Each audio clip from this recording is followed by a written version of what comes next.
Update feature के बारे में हम लोग जानेंगे। For this we have lieutenant colonel Sanjay Singh Rautela साहब, डायरेक्टर UIDAI। मैं उनसे रिक्वेस्ट करूंगा to please address the audience.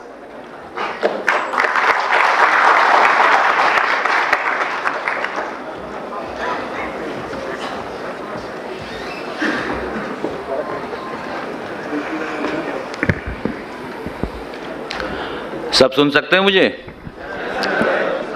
अच्छा, डॉक्यूमेंट अपडेट कौन कौन कर चुके हैं अभी तक? हाथ उठाएं जरा। हाँ, तो ज़्यादातर लोग मुझे लगता है इस फीचर का इस्तेमाल कर रहे हैं, खासतौर पे दिल्ली, राजस्थान, उत्तर प्रदेश, उत्तराखंड और मध्य प्रदेश के जो हमारे CSC ऑपरेटर हैं। तो मैंने सोचा कि सिर्फ डॉक्यूमेंट अपडेट ही ना रखा जाए, इसके साथ कुछ इंटरेस्टिंग बनाया जाए, क्योंकि लंच से पहले का जो सेशन होता है नींद बहुत आती है। और आजकल क्या है कि नींद के साथ में मोबाइल भी सबके हाथ में, तो व्हाट्सएप भी चलाते रहते हैं, तो डिस्ट्रैक्शन बहुत होती है। तो पहले आपकी अटेंशन लेना ज़रूरी है, इससे पहले कि आपको कुछ ज्ञानवर्धक जो यहाँ आज बट रहा है तो उसमें आपको ज्ञान दिया जाए कि क्या कैसे करना है और क्या करना है। तो इसलिए मैंने एक चीज़ उसमें डाल दी, एक्सपेक्टेशंस फ्रॉम रजिस्ट्रार्स। हम आपसे क्या उम्मीद कर रहे हैं एज ए UIDAI, हम आपसे क्या सोच रहे हैं, क्या चाह रहे हैं कि आप क्या करें। सबसे पहले हमारे CEO doctor Saurabh Garg sir और आपके भी CEO एंड MD, उन्होंने भी काफ़ी जोर दिया। और वो पहला पॉइंट आप देखिए जो है कि जो वरिष्ठ नागरिक हैं, जो स्पेशली एबल्ड हैं, दिव्यांग हैं, गर्भवती महिलाएं हैं, जो बच्चे माता पिता आए हैं बच्चों को लेकर के, गोदी में बच्चा है, तो उनको आपने प्रायोरिटी देनी है। ये हमारी सभ्यता है, संस्कृति है। तो ये इस चीज़ के ऊपर आप ज़रा ध्यान दीजिएगा। उसके बाद monitoring of Aadhaar work. Aadhaar work की मॉनिटरिंग बहुत ज़रूरी है। जो हम यहाँ सब डिस्कशन चल रहा है वो इस बात का चल रहा है कि किस तरह से आधार का जो काम है उसको आगे बढ़ाया जाए और सुचारू ढंग से चलाया जा सके। वो किस तरह से होगा, आपको कुछ उसके लिए डेली, वीकली, मंथली कुछ मॉनिटरिंग करनी पड़ेगी। रोज़ जो ऑपरेटर अपने स्तर पे करे, आपका जो डिस्ट्रिक्ट लेवल के आधार के जो हमारे डिस्ट्रिक्ट लेवल CSC के जो आपके मैनेजर हैं वो अपने लेवल के ऊपर करें। तो कुछ टारगेट बनाएं, क्योंकि जब तक आप अपना लक्ष्य निर्धारित नहीं करेंगे तो उसको अचीव कैसे करेंगे। तो लक्ष्य पहले डेली कि भाई साप्ताहिक कोई लक्ष्य हो आपका, मासिक कोई लक्ष्य हो, क्वार्टरली कोई लक्ष्य हो, स्टेट लेवल के ऊपर, डिस्ट्रिक्ट लेवल के ऊपर एंड ऑपरेटर लेवल के ऊपर आपका अपना एक लक्ष्य होना चाहिए कि मैं इतने करूंगा, इतने मैंने अपडेट करने इस महीने में। तो जब तक आप लक्ष्य निर्धारित नहीं करेंगे आप आगे नहीं बढ़ पाएंगे और आधार का जो इनरोलमेंट और अपडेट का काम है हमारा, उसको वो गति नहीं मिलेगी जो गति हम चाहते हैं। उसके बाद जो सेंटर्स हैं, खासतौर पे ASK के जो इनरोलमेंट भी करते हैं और जो VLEs के भी हैं, तो टारगेट निर्धारित किया जाए आपका अपना कि भी मैंने 100 करने, मैंने 150 करने, मैंने 200 करने, और एक स्टेप बाय स्टेप टारगेट। ऐसा भी लक्ष्य ना बनाए कि जो लगे कि यार ये तो अचीव ही नहीं हो सकता। लक्ष्य ऐसा रखना जो लगे मैं अचीव कर सकता हूँ। थोड़ा सा कठिन होना चाहिए, ये भी नहीं कि बिल्कुल आसानी से अचीव हो जाए। उस तरह का लक्ष्य निर्धारित करें और फिर लक्ष्य को जैसे जैसे अचीव करें अपने लक्ष्य को बढ़ाते जाएं। उसी के साथ मैं रिक्वेस्ट करूंगा जो डिस्ट्रिक्ट मैनेजर CSC के यहाँ बैठे हैं कि जो भी ऐसे ऑपरेटर्स हैं आपके सिस्टम के अंदर, चाहे वो ASKs में तो नहीं, जनरली VLEs वगैरह हैं, जो काम नहीं कर रहे हैं उनको समय समय पर छटाई करते रहिए, उनको सिस्टम से आउट करते रहिए। उसके बाद जो पिन कोड और डिस्ट्रिक्ट वाइज हमारी डेंसिटी है, कुछ ऐसे जगह हैं, दूर इलाके हैं, जैसे उत्तराखंड है, तो ऐसी जगह जो दूर दराज इलाके हैं वहां पर अपने CSC के एटलीस्ट BC को वहां तक पहुंचाएं। वहां जो कोई आदमी प्रेजेंट है आपका उसको CSC BC बनाएं, ताकि जो हमारी सुविधाएं हैं, चाहे कुछ सुविधाएं हैं, वो उस तक वहां तक पहुंच सकें। उन दूर दराज जो दुर्गम इलाके हैं, वो जो लास्ट माइल बोलते हैं ना, अंतिम व्यक्ति जो है, उस अंतिम व्यक्ति तक हम अपनी सेवाओं को दे सकें। मंथली इंस्पेक्शन जो है ये, इसके ऊपर हम हमेशा बोलते हैं कि भाई मासिक तौर पर जो है आपका कम से कम 5 से 10% आपके जो सेंटर्स हैं, चाहे वो BC हो, चाहे वो ASKs के हों, वहाँ पर आप जाकर के अपना निरीक्षण कीजिए और उसमें जो कमी पेशी आती हैं वो उनको बताइए और उसके बाद वो रिपोर्ट हमारे साथ भी साझा कीजिए कि ये इस गतिविधि को, इस कार्य को हम कर रहे हैं। उसके बाद जो डिस्ट्रिक्ट लेवल आपका जो CSCs हैं और स्टेट लेवल के ऊपर जो CSC के स्टेट हेड्स हैं, उनका काम है कि रजिस्ट्रार डैशबोर्ड और उस तरह की जो जानकारी, और CSC के जो आपके यहाँ पे हेड हैं जो दिल्ली वगैरह में बैठ रहे हैं, दिल्ली में, उनका काम है कि वो रजिस्ट्रार पोर्टल से उस जानकारी को निकालें, उस डाटा को निकालें और उसको जो है एनालाइज करें कि कहाँ कैसा काम चल रहा है, किस तरह से हम बढ़ा सकते हैं। एनालिसिस बहुत ज़रूरी है। उसके बाद जो डॉक्यूमेंट अपडेट प्रोजेक्ट जिसके ऊपर आज हम बात करेंगे, चर्चा करेंगे, तो इसको पुश देना बहुत ज़रूरी है और ये प्रेफरेबली अगर आप ऑनलाइन मोड पे ही करें, अदरवाइज ऑनलाइन ऑफलाइन इसमें दोनों मोड हमारे पास अवेलेबल हैं, इस पर हम चर्चा भी करेंगे। ट्रेनिंग ऑफ ऑपरेटर जो आपकी ट्रेनिंग है, एक हमने लर्निंग मैनेजमेंट सिस्टम करके बहुत ही अच्छा एक पोर्टल बना रखा है जिसमें कि मॉड्यूल्स हैं अलग अलग। उसमें हम चाहेंगे कि आप लोग रजिस्टर हों और उससे आप जो है बैठे बैठे ऑनलाइन जो डिजिटाइजेशन जिसे बोल रहे हैं, तो वहाँ पर आप उस ज्ञान को लें, वहीं से आप उसको सीखें, समझें, उसमें सब दिया गया है। तो उसमें हम चाहेंगे आप लोग जुड़ें। जितने भी हमारे आधार के ECMP सेंटर्स हैं, खासतौर पर जो ASKs हैं आपके, उनको हम चाहेंगे कि वो जो AMS है हमारा अपॉइंटमेंट मैनेजमेंट सिस्टम, उसमें वो आने चाहिए ताकि जो उसका लाभ उठा सकें, जो रेजिडेंट्स हैं, जो निवासी हैं, वो अपना जो है बैठ करके देख करके कि भाई कौन सी तारीख को मुझे जाना है, कौन सा समय मुझे सूट करेगा, उसमें आप अपना अपॉइंटमेंट मैनेजमेंट सिस्टम में अपने सेंटर्स को लेकर के आइए, उसमें स्लॉट्स क्रिएट कीजिए ताकि जो निवासी है उसको आसानी हो समय चुनने में, तारीख चुनने में, दिन चुनने में। अब ट्रेनिंग ऑफ ऑपरेटर सबसे ज़रूरी है। ट्रेनिंग मतलब जैसे आज हम कर रहे हैं, ऐसी वार्षिक ही ना हो, मासिक भी हो, आप चाहें ज़्यादा क्वार्टरली कर सकते हैं, 3 माह में एक बार कर सकते हैं। इसके लिए RO की तरफ से पूरा सहयोग रहता है। जैसे हम रीजनल ऑफिस दिल्ली से हैं, तो हमारे जो राज्य हैं उनके हम हमेशा तत्पर हैं आपको ट्रेनिंग देने के लिए, आपको प्रशिक्षण देने के लिए। पर ताली कितने हाथ से बजती है? तो ताली तो दोनों हाथ से बजेगी। हम तैयार हैं, आपको भी तैयार होना पड़ेगा ना। जब आपकी तरफ से वो रिक्वेस्ट आएगी, हम आपको रिक्वेस्ट कर रहे हैं कि भाई आइए और ट्रेनिंग ले लीजिए, लेकिन उस तरह का जो है वो संयोग नहीं हो पा रहा है। कई बार संयोग हो भी जाता है तो ट्रेनिंग भी हो रही है। तो कृपया करके, training is a continuous process. Training एक दिन नहीं है कि एक दिन उसको इंजेक्शन लगा दिया तो ठीक हो जाएगा। ट्रेनिंग की जो टैबलेट है वो होम्योपैथिक की तरह है, वो रोज खाते रहना है उसको। एलोपैथिक की दवाई नहीं है एक बार खा ली और बिल्कुल एकदम से उपचार हो जाएगा। तो कृपया करके ट्रेनिंग ऑफ ऑपरेटर्स में अब क्या चीजें हैं, सबसे पहली बात हर चीज में क्या है, बिहेवियर विद द रेजिडेंट्स। जो निवासी हमारे पास आया, देखिए आपका तो CSC में S है। S का क्या मतलब है? सर्विस। सर्विस में हिंदी में सेवा। तो जो सर्विसेज आर क्रिएट मतलब सेवा सबसे बड़ी। हम लोग, आप लोग सभी बड़े ही, मैं कहूँगा, खुशकिस्मत हैं कि हम देश की प्रगति में हम सब आप जो है योगदान कर रहे हैं। DDG महोदय ने बताया, हमारे CO सर ने बताया कि किस तरह से जो है आधार का यूज हो रहा है। जो हमारी 1100 के करीब तकरीबन स्कीम्स हैं जिनमें हम यूज कर रहे हैं, और जो घोस्ट बेनिफिशरीज हैं उनको हम अपने आधार के इकोसिस्टम से, और जो देश का जो उनको बेनिफिट, जो सब्सिडीज वो इंजॉय कर रहे थे, उससे आउट करते जा रहे हैं। तो इतना बड़ा योगदान आप और हम लोग कर रहे हैं, इतना बड़ा जो हम काम कर रहे हैं, तो इसमें ये ध्यान देने की जरूरत है। जो सेवा का हमें मौका मिला है, मतलब, तो उसमें जो है बिहेवियर विद रेजिडेंट, जो वो है ना, अतिथि देवो भव, तो अतिथि देवो भव की तरह समान जो है वो, जो आपके पास रेजिडेंट आया वो भी भगवान के समान है, जो हमारे से काम कराने आया है। तो उससे सबसे पहला जो है वो, जो सबसे पहली स्लाइड ही क्या थी, उसमें कुछ कैटेगरीज हैं। एक रुष्ट पुष्ट यंग आदमी और एक जो कोई वरिष्ठ नागरिक हमारे पास आए हैं, तो उनको थोड़ा सा हमें प्रेफरेंस देना है। साथ साथ जो है रेजिडेंट्स के साथ हमारी बातचीत, सबसे बड़ी चीज जो होती है वो बातचीत ही होती है। जो डॉक्यूमेंट अपडेट की हम बात करेंगे उसमें बातचीत से ही शुरू होगा, सब कुछ कम्युनिकेशन से शुरू होगा। तो यदि आप उनसे अच्छे से कम्युनिकेट नहीं करेंगे, बातचीत अच्छे नहीं करेंगे, तो आपका डॉक्यूमेंट अपडेट का प्रोजेक्ट जो है वो टेक ऑफ नहीं कर सकता। उसकी शुरुआत ही कम्युनिकेशन से है। दूसरा भाग जो है, हम जो है स्टैंडर्ड रिकंसिलेशन कमेटी भी देखते हैं क्षेत्रीय कार्यालय दिल्ली के, और CSC जो है वो मैप्ड RO के साथ है, दिल्ली के साथ ही। तो उसमें क्या है कि ओवर चार्जिंग के केसेस आते रहते हैं। ओवर चार्जिंग के केसेस जो हैं वो CSC के, हमारे ASKs के तो कम आते हैं, लेकिन VLE BC के अक्सर आते रहते हैं। तो उसमें जो है कृपया करके जो आपके फिक्स चार्जेस हैं, जो हमने फिक्स कर रखे हैं चार्जेस, चाहे 50 रुपीज़ हैं, 100 रुपीज़ हैं, तो उन्हीं चार्जेस को आप लें। और अगर आप कोई चार्ज उनसे एक्स्ट्रा कोई आपसे अवेल कर रहा है सर्विस, तो कृपया करके उसकी जानकारी आप उस निवासी को अवश्य दें कि यदि मैं आपसे 80 रुपये ले रहा हूं, तो सर उसमें से 50 रुपये तो आधार के, 30 रुपये मैंने आपका ये प्रिंट आउट जो आधार का निकाला, इसके 30 रुपये बनते हैं। समझ रहे हैं आप? एजुकेट करना, अवेयर करना बहुत ही आवश्यक है।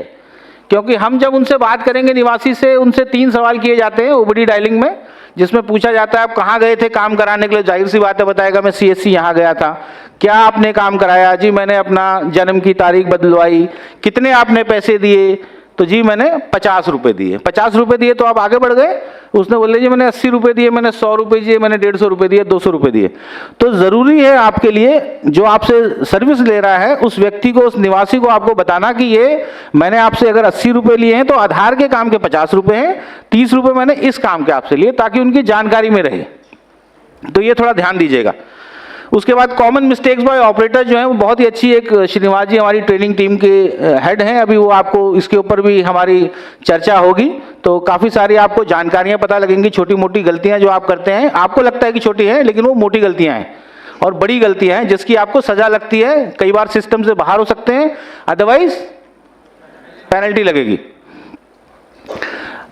इसके बाद जो है, जो ASKs हैं हमारे, आप भी जो डॉक्यूमेंटेशन अपडेट कर रहे हैं तो आपको जानकारी पूरी होनी चाहिए। जैसे बड़ा अच्छा लगा इन्होंने सवाल पूछा कि अभी नेम अपडेट में कुछ समस्याएं आ रही हैं, ये वो, तो आपको जो है प्रोसीजर क्लियर होना चाहिए। यदि आपको प्रोसीजर क्लियर होगा तभी आप उस पर काम करेंगे या नहीं करेंगे, या आप निवासी को समझाएंगे। ये नहीं हो सकता है जब आपको खुद ही नहीं पता कौन सा डॉक्यूमेंट लगना है, क्या डॉक्यूमेंट लगना है, तो आप उसको कैसे करेंगे। तो जानकारी बहुत ही आवश्यक है। इसीलिए फिर क्या, जानकारी के लिए क्या चाहिए, नॉलेज चाहिए। नॉलेज कहां से मिलेगी, प्रशिक्षण से, ट्रेनिंग से। तो ट्रेनिंग इज अ कौन सा प्रोसेस है, कॉन्टिन्यूअस, मतलब लगातार चलता रहना चाहिए। ऐसा नहीं कि मैंने कर लिया बस खत्म। अगर आपने कर लिया तो रिफ्रेशर ट्रेनिंग है, उसका भाग 2 है, रिफ्रेश करते रहिए, ट्रेनिंग अवश्य करिए। एक और जो समस्याएं आती हैं वो एक तो ओवर चार्जिंग की प्रॉब्लम आती है, दूसरी ऑपरेटर से होती है रूड बिहेवियर की। रूड बिहेवियर मतलब मैं नहीं करता, बता दे जिसको बताना है ना, होता है ना इस तरह का। आपका मूड खराब है तो आपका मूड खराब है, इसका ये मतलब नहीं कि आप इस तरह से बातचीत करेंगे उनके साथ। तो इस तरह की शिकायतें भी आती हैं और इस शिकायतों का फिर क्या होता है, आपको खामियाजा भुगतना पड़ सकता है। तो कृपया करके कर्टिसी को कभी नहीं भूलना है। कोई आप अगर परेशान हैं तो जो सामने वाला आया हो सकता है वो घर से और परेशान होकर आया हो, तो जब 2 परेशान आदमी मिल जाएंगे तो और ज़्यादा परेशानी बढ़ेगी, तो उससे क्या है, आपका नुकसान हो सकता है। तो काम ऐसा नहीं करना है जिससे अपना नुकसान हो, ठीक है। तो कृपया करके इसका ध्यान दीजिएगा। जो भी आपके पास निवासी आते हैं एज अ ऑपरेटर, क्या बताया था, अतिथि देवो भव, वैसे ही जो कस्टमर है वो भी देवो भव ही है आपके लिए। जो भी निवासी रेजिडेंट जो आया है वो भगवान समान है। तो यदि वो कुछ गर्म भी है तो उसको बातचीत करके नरम कीजिए और अपना जो है उसको सही जानकारी पहले अपने पास होगी तभी उसको सही जानकारी दे पाएंगे। तो सही जानकारी उसके बाद देनी है। उसके बाद क्या होता है ना, वो मुर्गी का अंडा क्या है, एक एक करके निकालना है। उसका मतलब यह है कि अगर मैं एज ए रेजिडेंट आपके पास आया हूं तो मैं एक ही काम करूंगा आपका, कि सर दूसरा काम तो नहीं होगा। होता है ना, मोबाइल नंबर तो नहीं होगा सर, इसमें तो यही है सर इनरोलमेंट में तो, या ईमेल आईडी तो नहीं हो सकती सर, एक ही काम होगा एक बारी में। ऐसा है भाई, जो आप मैक्सिमम सर्विस दे रहे हो उसका पैसे लो 100 रुपये और सारे काम होने चाहिए। तो ये कृपया करके ध्यान दीजिए। इसका दूसरा नुकसान क्या होता है, जब रेजिडेंट का कहीं पे समस्या आती है, उसका कहीं पेज फंस जाता है, मतलब डुप्लीकेट पहले बना हुआ आधार है, तो अगर उसका मोबाइल नंबर हो तो हमें बड़ी आसानी होती है उसको मदद करने में। यदि उसका मोबाइल नंबर उसमें नहीं है तो बड़ी दिक्कत आती है। तो कृपया करके जो भी आपके पास रेजिडेंट आते हैं, सबसे पहली चीज ही कम्युनिकेशन है। वो जो रूड बिहेवियर है ना, वो प्यार मोहब्बत से बात करके उनको समझाना है, ज्ञान देना है, और ज्ञान दे करके उनको मोबाइल नंबर अपडेट हो गया, ईमेल अपडेट हो गया, जो भी आप उसमें कर सकते हैं उनको अवश्य बताएं कि हम ये कर सकते हैं, उनको अवश्य कीजिए। उसका इंतजार मत कीजिए कि अंडा एक एक करके निकालना है ना, मुर्गी नहीं कर देनी है काम। अपॉइंटमेंट पोर्टल में पहले ही बता चुका हूं कि कृपया करके सभी जो ऑपरेटर्स हैं हमारे ASKs खास तौर पे, आपको अपॉइंटमेंट पोर्टल पे अवश्य होना चाहिए। उसके 2 फायदे होते हैं। एक क्या होता है कि आपका अचानक भीड़ आ जाएगी एकदम से, 10 लोग आके खड़े हो गए, जी मेरा कर दो, जी मेरा कर दो, भाई मेरा कर दो, है ना। लेकिन अगर आपने अपॉइंटमेंट मैनेजमेंट सिस्टम में अपने को डाल रखा है, आपने स्लॉट बना रखे हैं, आधे आधे घंटे के स्लॉट दिए हैं, तो उसमें क्या होगा कि लोग जो फ्लो है आपके पास, वो पानी का नल ना एकदम से खोल दिया तो भर करके पूरा पानी नहीं आ रहा है, थोड़ा थोड़ा करके आपने कंट्रोल कर रखा है नल को, उस हिसाब से पानी बाल्टी में आ रहा है ना।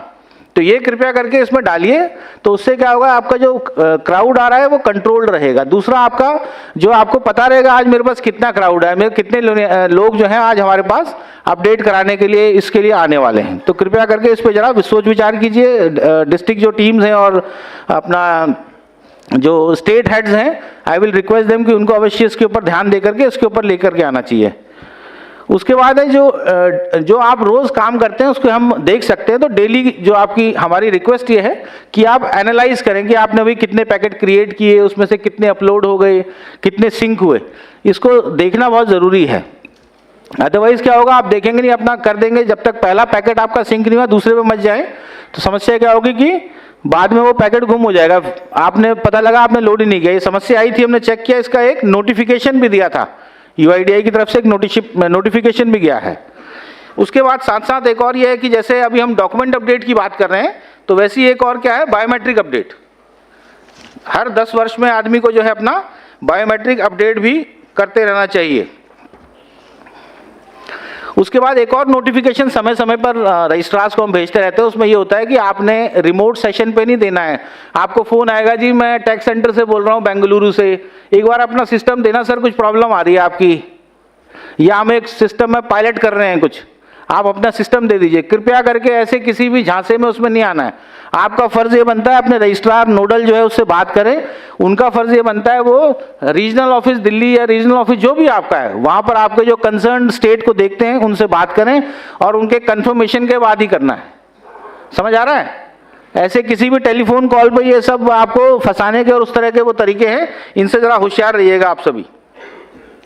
उसके अलावा 2-3 रिपोर्ट्स हम और देखते हैं एज ए UIDAI, जैसे एक ऑफिस आवर्स का हम देखते हैं, ऑड आवर्स। ऑड आवर्स का मतलब है कि आप रात को 1 बजे कैसे कोई काम कर रहा होगा भाई, या रात को 10 बजे, 11 बजे, 12 बजे, 1 बजे, 4 बजे, कोई समय है काम करने का है? हाँ, तो कृपया करके ध्यान दीजिएगा कि जो आपके ऑफिस के जनरली 8 to 6 के टाइम है या 9 to 6 वाला जो टाइम है उसी में ही आप काम करें। ऑल्दो आप CSC वाले हैं, थोड़ा एक्सटेंड भी कर सकते हैं, पर थोड़ा एक्सटेंड का मतलब 6 से 7 हो सकता है। उसका मतलब ये नहीं कि रात को 11 बजे तक काम हो रहा है। ध्यान दीजिएगा, इस पे नजर रहती है।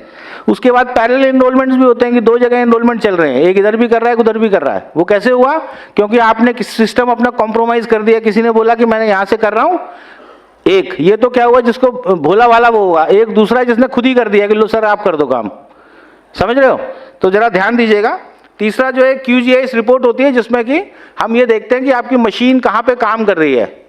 ओके, तो मशीन कहाँ पे काम कर रही है उसकी लोकेशन आ जाती है, उसकी लोकेशन हम मैप के ऊपर प्लॉट करके निकाल देते हैं, तो पता लगे कि आप मशीन तो दिल्ली में रजिस्टर्ड है लेकिन काम कर रही है हरियाणा में या राजस्थान में, उत्तर प्रदेश में। तो ये चीजें भी सब देखी जाती हैं। आप ये सोच रहे हैं कि भाई UIDAI की आंख बंद है, मैं आपको ये बताना चाह रहा हूं कि आंख बंद नहीं है, यहां सब चीज दिख रही है हमारे को। तो कृपया करके जो है ध्यान दीजिएगा इनके ऊपर। उसके बाद अभी सिन्हा जी बता रहे थे ना कि वर्कलोड आपका बढ़ने वाला है, तो वर्कलोड बढ़ने वाला का मैं बोलूंगा कि आपके लिए क्या ये एक अपॉर्चुनिटी है। बिल्कुल ठीक बोला किसी ने, it is an opportunity for you. Document update जो प्रोजेक्ट है ये सबके पास है, ये पढ़ा किसी ने या बस रख लिया, घर जाके पढ़ेंगे? अच्छा, 1 महीने पहले पढ़ लिया था, बहुत बढ़िया। कौन से डिस्ट्रिक्ट के हो और कौन से राज्य के हो? वेरी गुड, राजस्थान के, शाबाश। तो ये जो एक आपको सभी को हमने दे रखा है, ये इसमें 4 पेज हैं। बाहर वाला पेज जो है ये अपडेट आधार के बारे में बताता है कि बनाए जीवन आसान, तो उसके क्या लाभ हैं, तकरीबन 8 लाभ हमने उसमें चिन्हित कर रखे हैं। अंदर जो है 2 पेज वो बताते हैं कि कौन कौन से डॉक्यूमेंट लगने चाहिए, ठीक है। और आखिरी का जो पेज है वो तरीका बताता है कि ऑनलाइन ऑफलाइन में काम करने का हमारा क्या तरीका है। तो देखिए, आधार का जब मैं एक छोटा सा आपके साथ शेयर करूंगा, मैं दिल्ली राज्य भी देखता हूं, दिल्ली में हमारे आधार UIDAI रन ASK हैं हमारे अपने। तो आज की तारीख में जो सबसे अच्छा काम जो हो रहा है वो UIDAI रन ASK जो है वो कर रहे हैं। तो जब इनिशियली हमने यहाँ पे भी शुरू किया तो बड़ी दिक्कत परेशानी है, अरे साहब कोई करता नहीं है, लोग बोलते हैं हमें पता ही नहीं है, साहब डॉक्यूमेंट नहीं मिलते हैं, अरे साहब 50 रुपए ले रहे हैं, लोग कराने को तैयार नहीं, अरे साहब ये तो होता ही नहीं है, एक्स्ट्रा मैन पावर कहाँ से आएगी, ठीक है। तो जो तमाम काम नहीं करने के बहाने होते हैं ना, ये जो काम करना चाहता है वो रास्ता ढूंढेगा, जो काम नहीं करना चाहेगा वो, क्योंकि बहाना ढूंढने के लिए रास्ता ढूंढने की जरूरत नहीं, बैठे बैठे बहाना कुछ भी बना दो। तो इस तरह के बहाने बनाए जाते थे। किंतु परंतु हमारे जो DDG सर थे, संजय स्वानी जी बोल के गए ना अभी मध्य प्रदेश इंदौर सीहोर में जो घूम के आए, वो इंदौर में गए और इंदौर में जाकर के उन्होंने खड़े होकर के एक दिन काम कराया। और उस दिन जो इंदौर का था वो 300 इनरोलमेंट अपडेट वो दिन में करते थे, 300 इनरोलमेंट अपडेट दिन में, उन्होंने 90 डॉक्यूमेंट अपडेट किए उस दिन। आप ये सोचिए कि वो 300 इनरोलमेंट अपडेट पूरे दिन में वो करते थे और 90 उन्होंने इनरोलमेंट अपडेट एक दिन में किए, वो भी कब? 11 बजे से लेकर के शाम को 7 बजे उस दिन सेंटर बंद करना पड़ा क्योंकि भीड़ इतनी हो गई। तो क्या उन्होंने स्ट्रैटेजी अपनाई, वही स्ट्रैटेजी मैं आप सबके साथ शेयर करना चाहूंगा। तो तब तक हमें भी लगता था शायद नहीं हो सकता, लेकिन जब एक सेंटर में हो गया, अब हम सब पे भी दबाव आया, भाई अब आपके बॉस ही काम करके आ गए तो अब तो करना पड़ेगा। तो फिर दिल्ली सबसे नजदीक है, दिल्ली वाले ऑपरेशन एएसके मैनेजरों को बुलाया गया और उनको बताया गया कि भाई कोटा देख लो, सॉरी इंदौर छोटी सी जगह है और इंदौर में 300 में उसने भाई 90 कर दिए, तो 300 में 90 लगाएं तो कितनी एवरेज बनती है परसेंटेज में? 20, 30 से थोड़ा ऊपर। तो कहने का मतलब यह है कि भैया तो 30% कन्वर्जन रेट है, ऐसा कैसे हो सकता है? उसके बाद दिल्ली में जो है फिर जो हमारे एएसके मैनेजर्स हैं, ऑपरेशन मैनेजर्स हैं, वो फिर इसके ऊपर बिल्कुल एकदम समस्या उनको समझ आ गई, तरीका भी समझ आ गया और समस्या का तरीका समझने के बाद वो लग गए और आज की तारीख में तकरीबन जो है 100-125 हर सेंटर में आता है और हाईएस्ट एक दिन का 286 है, 286 document update in a day, जहां पे 16 मशीन की हमारी सेंटर्स हैं, 16 मशीन वाले सेंटर हैं। तो I am sharing with this you, आपके साथ मैं इसलिए शेयर कर रहा हूं ये बताने के लिए कि ये कर सकते हैं हम। ये सोच बदलने की जरूरत है, हमारे सोच में कमी है, काम में मार्केट में कोई कमी नहीं है, सही जायज काम में। ओके, तो 4 भाग हैं इसके। जो डॉक्यूमेंट अपडेट है वो चौथा अपडेट है, उसके पहले 3 भाग और हैं। सबसे पहला भाग होता है कम्युनिकेट। कम्युनिकेट मतलब जो आदमी आपके पास आया है उसको आपने बातचीत करनी है, उसको थोड़ा सा आपने कंफर्टेबल करना है। अब भैया मेरे पास टाइम नहीं, भैया आज तो हो गया, लंच का टाइम हो गया, अब ये क्या टाइम है आने का, ऐसे बात करोगे करवाएगा? जो करवाने आया था वो भी नहीं करवाएगा। कंफर्टेबल करोगे, उससे बातचीत करोगे, कम्युनिकेट करोगे, एक आप चैनल खोल रहे हो। उसके बाद उसको आपने एजुकेट करना है कि हाँ जी ठीक है। अच्छा, आपका देखिए एडवांटेज क्या है कि आप, मैंने पहले ही बताया ना कहाँ कहाँ फैले हुए हैं, कितने सारे आप लोग हैं, 15,000 दिखाया सिन्हा जी ने अभी एक्टिव हैं, तो आपकी रीच बहुत अच्छी है। और आप जहाँ बैठे हैं सब आपके परिवार वाले होंगे, गोत्र वाले होंगे, गांव वाले होंगे, है ना, मतलब जान पहचान के सब लोग हैं। ऐसा कोई नहीं कि मतलब दिल्ली से वहाँ करवाने जाएगा, सीहोर जाके करवाऊंगा, भाई वहीं आपके आसपास के सब लोग हैं, आप भी वहीं के हैं, तो इसीलिए आपके लिए और आसान हो जाता है। तो क्या, कम्युनिकेट देन एजुकेट, उनको आपने ज्ञान देना कि भाई ऐसे ऐसे करके, एक सरकार ने अभी ये चला रखी है, आधार की तरफ से आई है, जिसमें कि आपका अगर 10 वर्ष से पुराना जो डॉक्यूमेंट है, जिसमें आपने कभी भी अपना कोई भी अपडेट नहीं कराया, तो अवश्य आप इसको अपडेट कराएं। ठीक, जब आप एजुकेट करोगे तभी समस्या वो पूछे भाई इससे मुझे फायदा क्या है। पहले तो पूछेगा ना फ्री है क्या, फ्री में मांगते ना इंडिया है, तो फ्री। आप बैंक में जाते हैं, हमारा EKYC होता है हर 1-2 साल में, होता है कि नहीं होता? फ्री होता है वो, वैसे फ्री होता है, लेकिन बैंक आपसे एनुअल चार्जेस लेता है, सालाना चार्ज भी लेता है ना बैंक। तो जब वो हर 2 साल में कर सकता है, अगर हम 10 साल में करने को कह रहे हैं तो क्या गलत है? उसका लाभ लेकिन किसको है? उसी निवासी को लाभ है। मुझे और आपको तो सिर्फ ये है कि हमें अपना टारगेट अचीव करना है। लेकिन ये भाई साहब यार कमाल के हैं, सुन रहे, मतलब मेरी बातों को ध्यान से सुन के सोच रहे हो कैसे करूंगा या नहीं? मतलब मुझे हैरानी है कि मेरे उसमें कोई सो गया, मुझे ऐसे लगता था मैं सोने नहीं दूंगा, बांध के रखूंगा सबको।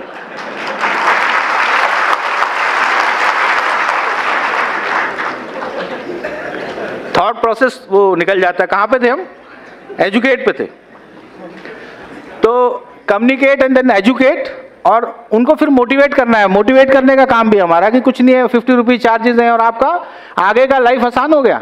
अगर कहीं पे आपको कोई समस्या आएगी, अभी धीरे धीरे क्या हर चीज ऑथेंटिकेट होना शुरू हो रहा है, आधार जो है ऑथेंटिकेशन की ओर जा रहा है कि जो भी आपको सब्सिडी मिलेगी उसके लिए ऑथेंटिकेशन विल बी कंपलसरी।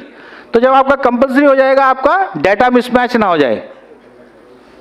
सबसे ज्यादा जो है लोग जो आधार का लाभ उठाते हैं वो लोग अवश्य आपसे करवाएंगे, वो जरूर आपका जो है। और दिल्ली में तो देखिए सबसे ज्यादा अवेयर और एजुकेटेड लोग हैं, मतलब यहाँ पे कम पढ़ी लिखी जनता नहीं है, यहाँ ज्यादा पढ़े लिखे लोग हैं। हर आदमी अपने आप को VIP समझता है। लेकिन जब यहाँ पर नंबर आ सकते हैं जहां पर कि हर आदमी उस सब्सिडी का फायदा भी नहीं उठा रहा, लेकिन सिर्फ किस चीज से? कम्युनिकेट, एजुकेट एंड मोटिवेट, जब ये 3 आप कार्य करेंगे, ये 3 स्टेप्स जो हैं, चौथे में जाकर के फिर अपडेट आता है। ठीक है, तो जो मैं ये कहना ये चाह रहा हूं कि जो डॉक्यूमेंट अपडेट है ये एक रेवेन्यू जनरेटर है आपके लिए। It is an opportunity for you, क्योंकि अब जितने आपके लोग हैं सेंटर में उतने ही रहने वाले हैं। यदि आपका वीएलई बीसी है, आपका कोई खर्चा नहीं लगने वाला। इसमें क्या लगने वाली है? जबान, बाकी कुछ नहीं लगेगा। आपका सेंटर चल रहा है, बिजली का बिल भी आ रहा है, पानी का बिल भी आ रहा है, और वही आदमी आया है, कोई दूसरा आदमी नहीं है। हमने किनको टारगेट किया कि जो साथ में उसके छोड़ने आता है ना, भारत में 2 लोग जाते हैं हर जगह, पत्नी है तो पति होगा, बच्चा है तो पिता होगा, वृद्ध माता पिता है तो बेटा होगा। तो टारगेट आपका वो बेटा है, टारगेट आपका वो पिता है, क्योंकि उसके पास क्या है? मोटरसाइकिल भाई कम से कम लेके आया होगा, तभी तो लाएगा। उसको लाए किस लिए हैं? वो सवारी, वो मतलब वो है सवारी चलाने वाला है वो, तो भाई उसके पास ड्राइविंग लाइसेंस तो होगा ही। समझ रहे हैं? तो बेसिकली आपने टारगेट करना है, जो दिखता है वो, और जो बिकता नहीं है वो टिकता नहीं है। तो अगर आप बिकेंगे नहीं तो ये अस्तित्व का मसला है। तो कृपया करके जो डॉक्यूमेंट अपडेट है इसको बहुत ही आपने सीरियसली लेना है, और कुछ इसमें खर्चा नहीं है आपकी जेब से कि एक्स्ट्रा पैसे लगने वाले हैं। सिर्फ आपकी बातचीत लगने वाली है, आपकी जो है लाइजनिंग लगने वाली है। आपको उनसे जो कैसे आप लहजा करते हैं, कैसे बातचीत करते हैं, कैसे आप कम्युनिकेट कर रहे हैं, कैसे आप एजुकेट कर रहे हैं, कैसे आप उनको समझा रहे हैं कि क्यों ये जरूरी है उसके लिए। मेरा उसमें फायदा नहीं है, आपका फायदा है ये करवाने से, ताकि भविष्य में आपको आधार की जो भी सेवाएं ले रहे हैं, भारत सरकार की, राज्य सरकार की, जो भी आप सेवाओं का आनंद ले रहे हैं वो सुचारू ढंग से मिलती रहे, उसमें कोई भी अवरोध ना आए, स्पीड ब्रेकर। ठीक है, तो कृपया करके ये बताइएगा।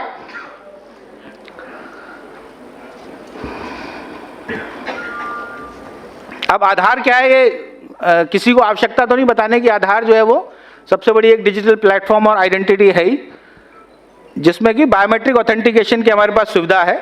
और जो गवर्नमेंट की वेरियस स्कीम्स हैं, चाहे वो केंद्र सरकार की हो, राज्य सरकार की हो, उन सभी को स्कीम्स को आनंद उठाने का, उनको अवेल करने का एक तरीका है। इन सभी को अपना सर्विसेज को अवेल करने के लिए क्या आवश्यकता होती है कि हम अपना आधार का ऑथेंटिकेशन कराएं, और उसको लिए ज़रूरी क्या है, अपने डिटेल अपडेट करें। तो जो भी निवासी हम बोल रहे हैं 10 साल, लेकिन 10 साल का अर्थ ये नहीं है कि यदि कोई अपने स्वेच्छा से करवाना चाहे तो आप उसको मना कर देंगे। समझ रहे हैं? और 10 साल का मतलब ये नहीं कि जबरदस्ती है कि नहीं भाई बताया था दिल्ली में सर ने, करना है, जाने नहीं दूंगा, ये नहीं है। जो स्वेच्छा से करा रहा है, लेकिन उसका अर्थ ये नहीं कि 10 साल से ऊपर ही है। यदि कोई कम वाला भी करवाना चाहता है, आपकी इट इज योर विल, आप वो कर सकते हैं, लेकिन जबरदस्ती किसी के साथ नहीं है। इसकी शर्त क्या है कि आपका वही अता पता होना चाहिए। ऐसा नहीं कि आपने अता पता चेंज कर लिया उसके बाद कह रहे हैं कि वही वाला है, या बीच में आपने कभी भी कोई अपडेट नहीं किया होना चाहिए, ये इसकी शर्त है। और इसको आपने कैसे करना है? उनके डॉक्यूमेंट्स के माध्यम से करना है। डॉक्यूमेंट्स हम आपको पहले ही बता चुके हैं, और किस लिए करना है ये मैंने पहले ही बता दिया कि अगर इसको हम करेंगे तो जो भविष्य में अगर जो हमारी जो आप सेवाएं का आनंद उठा रहे हैं, लाभ उठा रहे हैं, यदि उसके ऊपर और सरकार जो है वो और टाइट होते हैं और रिस्ट्रिक्शंस आती हैं, तो हो सकता है कि आपका डाटा अगर मिसमैच होगा तो आप उन सेवाओं का लाभ नहीं उठा पाएंगे। तो इसलिए ज़रूरी है कि हम अपना डॉक्यूमेंट अपडेट करवाएं सभी के लिए।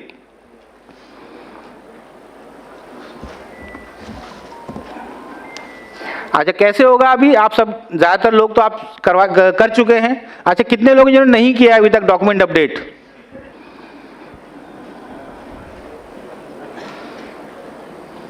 ये कोई मतलब ताम्रपत्र का वो वेट कर रहे थे कि वो मिलेगा फिर करेंगे, हैं? ऐसा क्यों नहीं कर रहे भैया? बाकी देखो, मतलब काफ़ी कम लोग हैं, मैं देखा हूँ शायद 5 से 8% लोग भी नहीं जिन्होंने नहीं किया है। तो बड़ी अच्छी बात है कि आप जानते हैं। और ऑफलाइन मोड में कितने लोग काम कर रहे हैं? ऑनलाइन ही है, क्योंकि आपका जनरली तो सारे ऑनलाइन पे ही हैं। ये ऑफलाइन वाला कौन है भाई? चलिए, तो इसके 2 तरीके हैं, जैसे आप जानते हैं, online mode and offline mode का, कि 2 तरीके से हम जो है वो इसको कर सकते हैं अपना डॉक्यूमेंट अपडेट को। ऑनलाइन अपडेट के लिए आपको क्या चीज चाहिए? एक आरडी फिंगर चाहिए ना, सिंगल फिंगर आरडी डिवाइस, उसकी आवश्यकता है। That is the difference. Online offline मैं पहले बता चुका हूं, दोनों की एक ही कॉस्ट है। कितनी जो फीस है, मतलब जो आप ले सकते हैं रेजिडेंट से 50 रुपये है, और वो सब कुछ मिला के मतलब उसमें जीएसटी शामिल है, ठीक है ना। 50 रुपये में जीएसटी शामिल है, मतलब ये नहीं बोला सर 50 बताया तो ये नहीं पता था जीएसटी शामिल है सर, तो उसमें बोला एसजीएसटी सीजीएसटी और अपनी भी जीएसटी लगा दी हमने। तो जीएसटी जो है वो शामिल करके 50 रुपये जो है ऑथराइज रेट है, जो आप उससे रेजिडेंट से ले सकते हैं, जो आप उनका डॉक्यूमेंट अपडेट का कार्य कर रहे हैं। अच्छा, अब ऑनलाइन कैसे करेंगे, इसकी प्रक्रिया क्या है कि ऑपरेटर जो है अपना स्कैन और डॉक्यूमेंट को अपलोड कर लेंगे, और उसकी जो उसकी रिक्वेस्ट है उसको ईसीएमपी में सबमिट कर देंगे। सबसे पहला कार्य वहाँ से शुरू होता है जहाँ पे आपने उसको क्या किया, मोटिवेट कर दिया, एजुकेट कर दिया। तो उसमें पहले आपने बीच में ये भी देख लेते हैं कि क्या इसका, आप भैया आधार कार्ड दिखा दो अपना, और क्या देखोगे दूसरी चीज़, कोई भी पीओआई डॉक्यूमेंट है आपके पास। मैं उनको बता रहा हूँ वो कैसे टारगेट करते हैं, कैसे मतलब पूछते हैं रेजिडेंट से जब बात करते हैं। हमारे पास क्या है, जो आधार सेवा केंद्र है उसमें लोग अपना पब्लिक ग्रीवेंस को सॉर्ट आउट करने के लिए भी आते हैं कि जी मेरी ये समस्या है, इसको कैसे होगा और ये क्या होगा, या मेरा आधार नहीं बन रहा है, आपके पास भी आते होंगे। तो उसका वो चेक कर लेता है कि भैया क्या डॉक्यूमेंट है। मैं देख रहा था अभी लंच में कितना टाइम है अभी 15 मिनट। नहीं, वो श्रीनिवास जी के पास काफ़ी वो है मसाला, सर वेट कर रहे हैं कि मैं कब छोड़ूं और मैं भी वहाँ से दे पाऊँ आपको, है। तो 50 रुपीज़ जो है वो चार्जेस हैं। ये प्रोसीजर आप देखना चाहेंगे या ज्ञान है?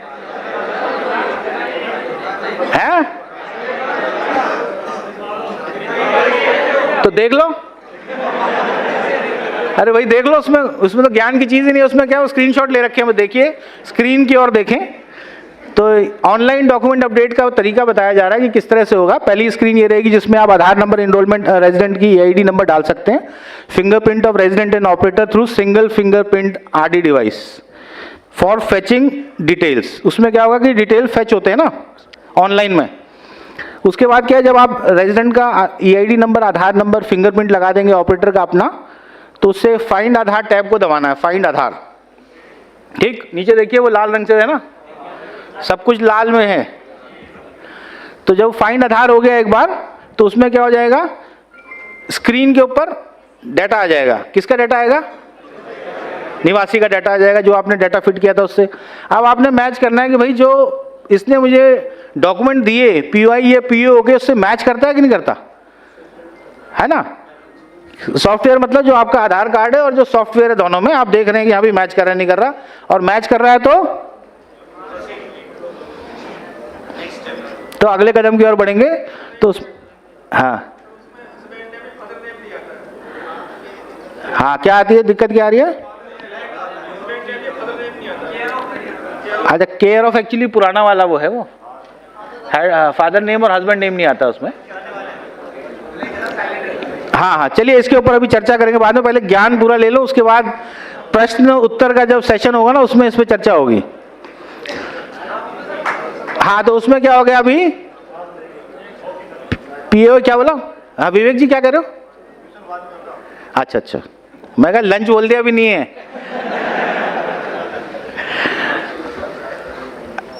जब आपने एक बार मेल कर दिया पीओआई पीओ डॉक्यूमेंट, उसके बाद लाल रंग में क्या दिखाया उसने, नेक्स्ट टैब दबा दिया।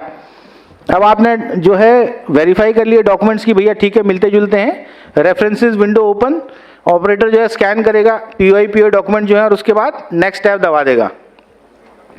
स्कैनिंग करने के बाद और अटैच करने के बाद डॉक्यूमेंट जो है फोटोग्राफ की विंडो खींचेगी, तो या फोटो ले लेगा, और कोई भी रेजिडेंट का एक बायोमेट्रिक आइरिस एक ले लेगा, फिंगरप्रिंट एक ले लेगा, और क्लिक ऑन नेक्स्ट टैब। और उसके बाद जो रिव्यू विंडो आ जाएगी। रिव्यू में क्या होगा, आ जाएगा उसका डाटा।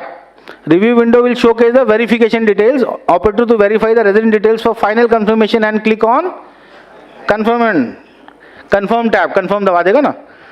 आफ्टर कंफर्मेशन ऑपरेटर के पास जो है उसकी बायोमेट्रिक अपनी लगा देगा और verify biometric and then click on save. ठीक, और उसके बाद जब ये प्रोसेस डॉक्यूमेंट अपडेट का समाप्त हो जाएगा, तो उस पर स्क्रीन पे आ जाएगा कि generate declaration reason request captured successfully will be prompt on screen. Operator क्या करेगा, अपना click print receipt tab and then click on attach document tab for final submission. Print receipt और उसके बाद attach document final submission के लिए, और उसके बाद ऑपरेटर अटैच कर देगा रेजिडेंट की साइंड प्रिंट रिसीट और उसके साइंड इनरोलमेंट फॉर्म और क्लिक कर देगा सेव टैब के ऊपर। ये सब कर रखा है ना, ऐसे क्यों देख रहे हो मेरी तरफ फिर। और फाइनली जो है इसके ऊपर अंत में क्या हो जाएगा, complete enrolment for completing the document update request successfully. पैसे तो मिल गए आपको यार, 85 रुपए है लेकिन जीएसटी मिला के। ईसीएमपी ऑफलाइन हाउ, आप देखिए ईसीएमपी ऑफलाइन भी है, ये हमने कौन सा तरीका देखा, ऑनलाइन, वैसे ही ऑफलाइन भी है। दोनों में अंतर क्या है, सिर्फ एक सिंगल फिंगर आईडी डिवाइस नहीं है, और दूसरा ऑनलाइन मोड में नहीं तो आप रियल टाइम वेरिफिकेशन नहीं हो रहा डाटा का, हो रहा है नहीं हो रहा, दैट इज द डिफरेंस। तो ऑपरेटर इनरोलमेंट जो है वो लाइफ साइकिल चेंजेस में जाएगा, क्लिक ऑन,